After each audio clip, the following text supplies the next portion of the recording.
I want to tell you what we've been cooking up this past year with the Hateful Eight. The Hateful Eight will have a 70mm roadshow release starting on Christmas Day. What is a roadshow, you ask? Well, back in the day, a night at the movies was a big event. People even got dressed up. They call this a roadshow. It was a limited theatrical engagement with reserved seating, a musical overture, an intermission, and they also gave you a program. A few classics released this way were Gone with the Wind, El Cid, and Ben-Hur, each presented in this grand fashion. We are doing that on Christmas Day in glorious 70mm. That's pretty cool, huh? The road shows started in the late 50s and then committed to them really big time in the 60s. Some of them were like musicals, some of them were historical epics, other ones were like Ice Station Zebra, Battle of the Bulge, Sand Pebbles. Normally, there would be about 10 extra minutes added to the movie that you'd only get to see in the roadshow version. It's really the way to go.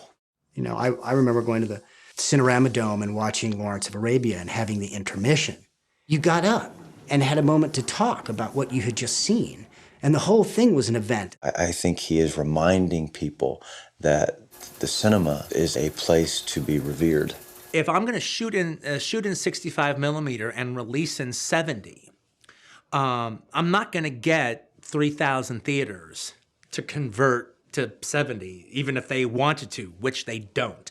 It wouldn't be possible. However, we could do a roadshow version of such, where we go in 100 screens, filtered throughout America in this special roadshow version.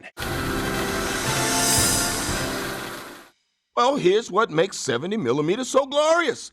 The movie is shot in 65mm, then projected in 70mm, with an image twice the size of what you're used to, which will make your enhanced viewing even doper. When you see the grain of 70, you see the color of 70, like the wide shot inside the barn and the close-ups of the faces. It's beautiful. We all knew we're going to tackle this. The format of 70mm lends itself to this Western landscape, the size of the frame, the width of the frame. It did take a minute to get a little bit used to the width of what this could see. But within that, it's just special. You can see a lot more than you're used to. It's also very powerful to see something that big and how much detail you get. You just wouldn't think you'd be able to be in something like that again. By shooting it in 65mm, I'm guaranteeing to some degree or another, there will be 70mm film prints out there in the world screening for people who care. 24 frames a second, flickering through the projector, creating the illusion of movement. Quentin and his esteemed director of photography, Bob Richardson, were determined to have The Hateful Eight be the 11th feature shot in Ultra Panavision. Ultra Panavision is the widest format there is.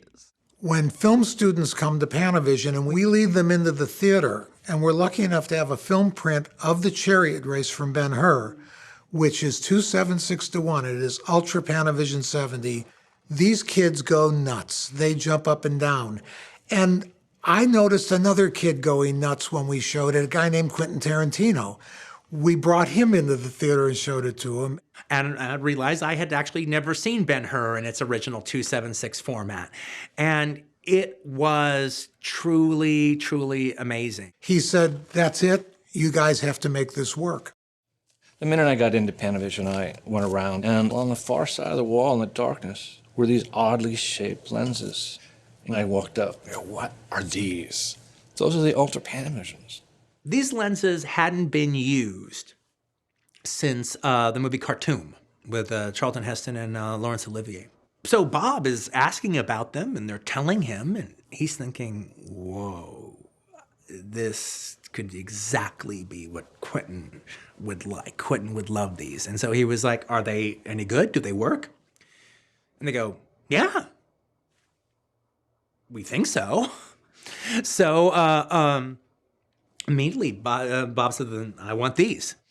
And I took those lenses when we flew to our locations in Telluride.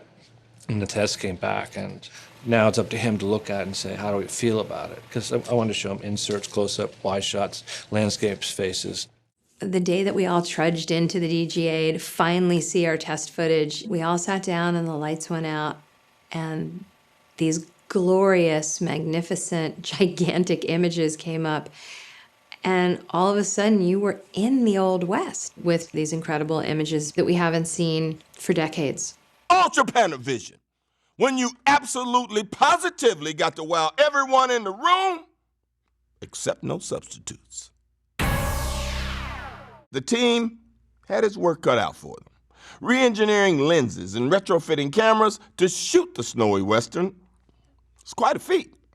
Oddly enough, since we don't throw anything away, we came up with actually a total of 5 sets of lenses, and we decided, let's go for it. We had to retrofit these cameras and rebuild them as if they were brand new cameras. So we would have the confidence that the first day they flipped the switch on these things, they were going to run until the very last day.